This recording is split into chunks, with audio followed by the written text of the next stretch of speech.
คุณแม่วันนี้มีอะไรมาให้เรากินอะไรอ่ะแม่อุ้ยอุ้ยองุ่นตัวนี้แม่องุ่นคือมันมีไนได้ไปใส่เขากับองุ่นอย่างนี้แม่ว้าว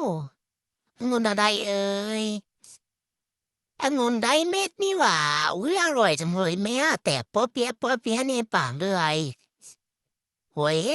แซ่บจังเลยไม่เอามาอีกใช่ไหมมันหวาน